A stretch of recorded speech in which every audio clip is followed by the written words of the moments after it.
ദൈവവചനം നമ്മെ ഇപ്രകാരം പഠിപ്പിക്കുന്നു. 1 യോഹന്നാൻ 2-ാം അധ്യായം 3 മുതൽ ഉള്ള വചനങ്ങൾ. ദൈവകൽപ്പനകൾ പാലിക്കുന്ന പക്ഷം നാം ദൈവത്തെ അറിയുന്നു എന്നത് നമുക്ക് വ്യക്തമാണ്. ഒരാൾ ദൈവത്തെ അറിയുന്നു എന്ന് പറയുകയും ദൈവത്തിൻ്റെ കൽപ്പനകൾ പാലിക്കാതിരിക്കുകയും ചെയ്താൽ അയാൾ കള്ളനാണ്, അയാളിൽ സത്യമില്ല. എന്നാൽ ഒരാൾ ദൈവവചനം അനുസരിക്കുന്നുവെങ്കിൽ ദൈവത്തോടുള്ള സ്നേഹം വാസ്തവമായി അയാളിൽ പൂർണ്ണമായിരിക്കുന്നു. നാം ദൈവത്തിൽ വസിക്കുന്നു എന്ന് ഇങ്ങനെ അറിയാം. ദൈവത്തോടുകൂടെ വസിക്കുന്നു എന്ന് അവകാശപ്പെടുന്ന ആൾ യേശു ജീവിച്ചതുപോലെ ജീവിക്കേണ്ടതുണ്ട്.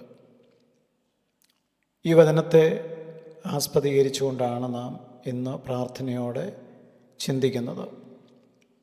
ദൈവത്തെ അറിയുക, അനുസരിക്കുക, അനുകരിക്കുക. ഇതാണ് ഈ വാക്യങ്ങളിൽ നിന്ന് പരിശുദ്ധാത്മാവ് നമ്മോട് സംസാരിപ്പാൻ ആഗ്രഹിക്കുന്ന കാര്യം. ദൈവത്തെ അറിയുക, അനുസരിക്കുക, അതുമാത്രമല്ല അനുകരിക്കുക. ദൈവത്തെ അറിയുന്നു എന്ന് പറയുന്നതിൻ്റെ തെളിവാണ് അനുസരണം.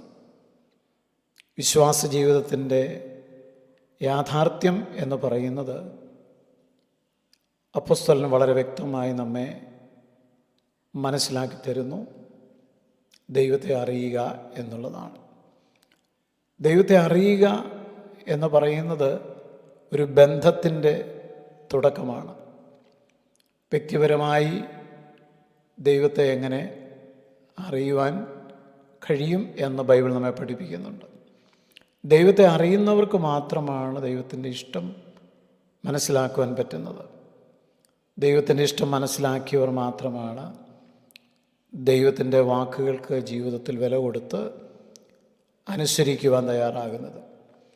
പലരും ഇപ്രകാരം പറയുന്നു, ഞാൻ ഒരു ദൈവവിശ്വാസിയാണ്. എന്നാൽ ഒരു ചോദ്യം, ആ വിശ്വാസം നമ്മുടെ ജീവിതത്തിൽ നാം പ്രതിഫലിക്കുന്നുണ്ടോ? മത്തായി സുവിശേഷം 7:16 നമ്മളിങ്ങനെയാണ് കാണുന്നത്, വൃക്ഷത്തെ നിങ്ങൾ ഫലങ്ങൾ കൊണ്ടാണ് അറിയുന്നത്. ഒരു വൃക്ഷം അതിൻ്റെ ഫലങ്ങളാൽ തിരിച്ചറിയപ്പെടുന്നു. അതുപോലെ ദൈവത്തെ അറിയുന്നവൻ അവൻ്റെ കൽപ്പനകൾ അനുസരിച്ചുകൊണ്ട് നടക്കുന്നതിലൂടെയാണ് അവൻ ദൈവത്തെ അറിയുന്നു എന്ന് വെളിപ്പെടുത്തുന്നത്. അനുസരണം ആണ് ദൈവത്തെ അറിയുന്നതിൻ്റെ തെളിവ്.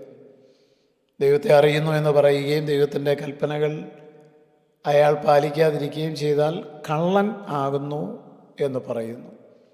ഇതൊരു സ്നേഹത്തോടു കൂടിയൊരു മുന്നറിയിപ്പാണ്. അതായത് വിശ്വാസം വാക്കുകളിൽ മാത്രം ആകുന്നുവെങ്കിൽ അത് നിഷ്ഫലമാണ്.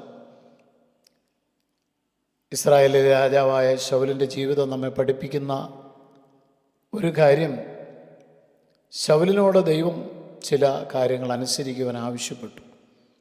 എന്നാൽ ശൗലതൊന്നും അനുസരിക്കാതെ ചിലത് മാത്രം, തനിക്ക് ഇഷ്ടമുള്ളതും എളുപ്പമെന്ന് തനിക്ക് തോന്നിയതുമായ ചിലത് മാത്രം അനുസരിച്ചിട്ട് താൻ പറഞ്ഞ ദൈവകൽപ്പനകൾ പൂർണ്ണമായും അനുസരിച്ചു. 1 ശമൂവേൽ 15-ാം അധ്യായത്തിൽ നാം ആ ഭാഗങ്ങൾ മനസ്സിലാക്കാം. അല്പമായിട്ട് മാത്രം അനുസരിച്ചു, എന്നാൽ തൻ്റെ അവകാശം പൂർണ്ണമായി താൻ അനുസരിച്ചു എന്നുള്ളതാണ്.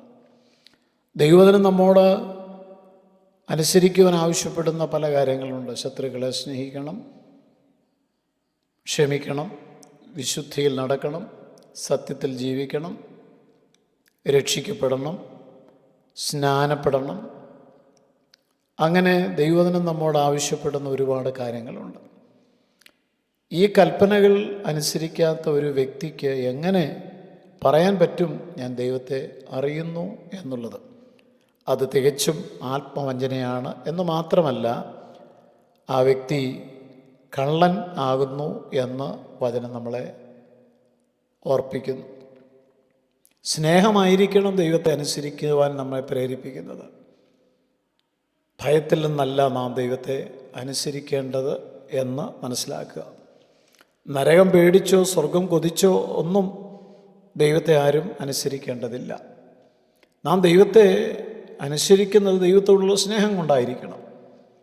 അബ്രഹാം തൻ്റെ ഏകജാതനെ മോറിയാമലയിൽ യാഗം അർപ്പിച്ചത് ഭയം കൊണ്ടായിരുന്നില്ല, ദൈവത്തോടുള്ള തൻ്റെ സ്നേഹം കൊണ്ടായിരുന്നു.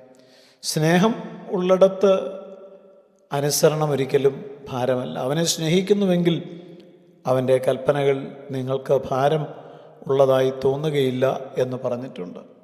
അതൊരാനന്ദമാണ്. ഒരു മകൻ തൻ്റെ പിതാവിനെ സ്നേഹിക്കുന്നുവെങ്കിൽ പിതാവിൻ്റെ വാക്ക് അവൻ ഏറ്റവും വിലപ്പെട്ടതായിരിക്കും. അതുപോലെ ദൈവത്തെ സ്നേഹിക്കുന്നവൻ ദൈവത്തിൻ്റെ വചനം അനുസരിക്കുവാൻ താല്പര്യപ്പെടും. അനുസരിക്കുമ്പോൾ നാം അനുകരണത്തിലേക്ക് വരുന്നു, യേശുവിനെ പോലെ ജീവിക്കുവാൻ. ഇതാണ് ക്രിസ്തീയ വിശ്വാസത്തിൻ്റെ ഏറ്റവും ഉന്നതമായ മാനദണ്ഡം എന്ന് പറയുന്നത്. ഒരു ക്രിസ്ത്യാനി ആയിരിക്കുക എന്നത് ഒരു മതപരമായ ജീവിതം നയിക്കുക എന്ന് മാത്രമല്ല. യേശു ജീവിച്ചതുപോലെ കുടുംബത്തിൽ, ജോലിസ്ഥലത്ത്, സമൂഹത്തിൽ യേശുവിൻ്റെ സ്വഭാവം വെളിപ്പെടുത്തിക്കൊണ്ട് നമ്മെ കാണുമ്പോൾ നാം ക്രിസ്തുവിൻ്റെ പത്രങ്ങളാണെന്ന് മറ്റുള്ളവർക്ക് അനുഭവിക്കത്തക്ക നിലയിൽ ജീവിക്കുവാൻ നമുക്ക് കഴിയണം. അതുകൊണ്ട് ഈ തിരുവെഴുത്തുകളൊന്നും കഠിനമായ വാക്കുകളെന്ന് നാം ചിന്തിക്കരുത്. നാം പരിശോധിക്കേണ്ട ചില മേഖലകൾ: ഒന്ന്, എൻ്റെ വിശ്വാസം എൻ്റെ വാക്കുകളിൽ മാത്രമാണോ? രണ്ട്, ദൈവത്തിൻ്റെ കൽപ്പനകൾ എനിക്ക് ഭാരമായിട്ടാണോ അതോ അനുഗ്രഹമായിട്ടാണോ അനുഭവപ്പെടുന്നത്? ഞാൻ യേശുവിനെ പോലെ രൂപാന്തരപ്പെടുന്നുണ്ടോ? ദൈവത്തെ അറിയുന്നതിൻ്റെ തെളിവാണ് നമ്മുടെ ദിവസേനയുള്ള ഈ അനുഭവങ്ങൾ എന്ന് മനസ്സിലാക്കുക. സ്വർഗീയ പിതാവേ, അവിടുത്തെ നല്ല വചനങ്ങൾ അനുസരിപ്പാനുള്ള കൃപ തരണമേ. യേശു ക്രിസ്തുവിൻ നാമത്തിൽ തന്നെ, ആമേൻ. നിത്യജീവമൊഴികൾ നിന്നിലുണ്ട് പരനെ, നിന്നെ വിട്ടിട്ടാടിയങ്ങളെങ്ങു പോയി വസിക്കും, നിന്നെ വിട്ടിട്ടാടിയങ്ങളെങ്ങു പോയി വസിക്കും. നീയല്ലോ ഞങ്ങൾക്കുള്ള ദിവ്യ സമ്പത്തേശുവേ.